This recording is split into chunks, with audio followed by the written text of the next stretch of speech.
What's up, guys? Barry Game here, back with some more AFK Journey, and today we're talking about the lone gaze because I see a ton of videos and even just guides online talking about the best strategy to use here. However, a lot of times you can't quite do that, and we're specifically talking about the endless mode up here.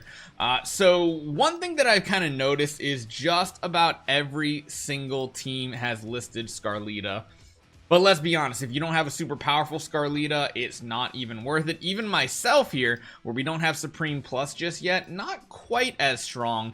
But again, focusing and paying attention to what items you have set up on her too is a very important thing, because these are potentially going to affect the amount of damage you do. So again, making sure you have the right setup for what you want is important.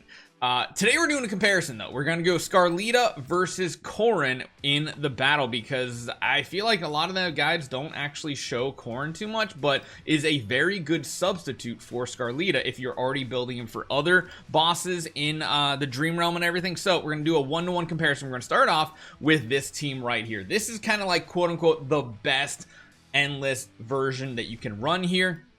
Again, that's only if you have a Mythic Plus Reinier, so it's like this is already kind of prioritizing that you're building a Reinier on account. Chances of you having a Scarlita too is probably pretty slim. Now, if you don't have a Reinier, something like that, just so you guys that are more free to play can get a little bit of a tip, going for like a Mythic Plus Coco, which is a lot easier to build, is another good survivability tool. It's not going to be boosting the damage as much, but it's still really good. And of course, Thorin, a lot of people are building him. The Link is nice and all, but in reality, he has two things going for him. One of them is his season ability, allowing the target to take more damage, as well as another one. And then, of course, Smokey is just one of the best healers overall in this lineup. And then when you do get him to Mythic Plus, he's going to have that damaging aroma too. So we're also going to run Korin in this setup because Korin helps shield and does quite a bit of damage. So let's show you guys what the damage looks like in this setup. And of course, we are running the evocation spell. It's just most of the time one of the best ones that you can actually run. So let's get this going.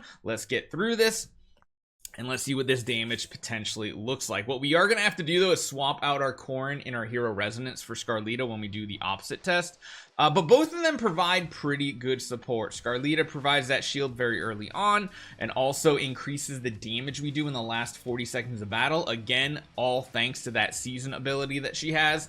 And some of this also has to do with the timing of the wolf movements too, especially with Smokey's ultimate. So keep all these things in mind. Again, we trying to keep that Reinier alive as long as possible with the Thorn Link, and he ends up being the furthest one back that's getting targeted, so that Link is absolutely huge. We don't have the damage reduction or shielding from Coco, so this is why I kind of like Korin in this setup. And you'll notice our damage numbers are going to be very, very close to each other. So right here, getting our damage in looks good. The most important thing is not having that Reinier die too fast, because the second Reinier dies and another hero dies, the wolf just gets out of control with damage. So you see right here, almost hitting 30 billion damage. Pretty solid attempt considering we are using Korin here. And you can see pretty much matching the exact same damage that Merrily has. So there are a couple different things we can do here. Number one is we can just straight up swap these heroes out. So again, we have 590 on both of these. So what we need to do is do a swap right there to get a better test. We're going to run both of these two like this. Let's jump in here. We're going to then substitute you out for you. Looks good. Let's get going. Oh, actually, did I just realize... Has that always been like that, the levels of the heroes? I noticed they were level 512.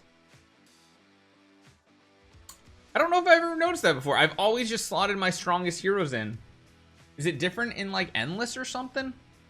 That's intriguing. I'll show you guys what I'm talking about here in a second once this goes through. But technically Scarlita is a better damage dealer here. However, she is squishier, especially if you only have her at like Mythic Plus versus like a Supreme Plus Korin. And just note, all these heroes essentially have plus 10. So we're talking about Merrily, Scarlita, and Korin are all at plus 10, I believe. Going to plus 15 is pretty pricey when it comes to those Temporal Essence. But again, Reinier gets a little bit lower when you don't have the correct Korin. And you see Scarlita does go down here as well. So not the best situation, but it looks like our damage is gonna be better because we have 17 seconds left. I think we actually might break our damage number. So it kind of shows you how free to play can be almost as close. Like, of course, if you're going for the tippy top of the rankings, you're going to be about 500 million difference here. Looks like no, not even. It's like 200 million difference. It's not even that much of a difference here. And you can see how the damage works out. Merrily definitely does more damage overall, but not too bad. Now, I want to run one more test here. And honestly, when I jump in here, I want to show you guys what I'm talking about. Every year it shows level 512. Interesting. Didn't know that was actually a thing, to be honest. I always just instinctively swap our heroes out and everything. So here's what I want to do. Let's see what a Korin and Scarlita team can do and completely dropping Merrily. Because remember, all these heroes have the exact same investment, except of course, Scarlita. Man, do I want to swap Scarlita? She could probably use the additional healing. Let's see how that happens. Let's see how that works out. Because no matter what, the boss, I think, still is well, actually, I imagine the boss still takes the extra damage. That's intriguing. Oh, yep, there it is. So maybe it's not right at the beginning, but the advantage of running the Scarlita is at the last 40 seconds of battle, we're going to deal additional damage because of her season ability, which is pretty strong. So let's just see what happens. We're not running the Merrily this time. This does mean more survivability for a Reinier to last until the end of the battle, so that's a good thing because we're going to get some additional shielding from Korin. Be intriguing to see if this actually beats out Merrily. No, Smokey went down. I think what's happening is there's not enough range units at this point when you run this type of setup. And when that happens, everything always goes after one of those targets, and then that just becomes a big uh-oh type moment. So at least that way doesn't look that good. That way, I'm gonna try one more just for the sake of science to test some things out here. Let's do one more. Let's try swapping like this, maybe. Honestly, to be fair, what if we swap like this?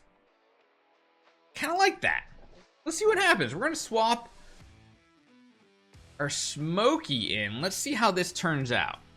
I don't know if it's going to turn out good. I don't know if it's bad. Honestly, still having Merrily in the squad is probably going to be the best situation.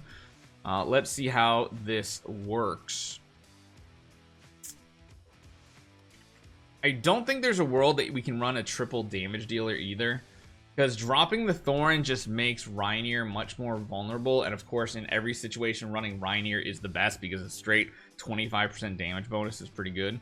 Although I don't know if Thorn's season ability stacks with something like Reinier's. I don't know if anybody's ever tested that out.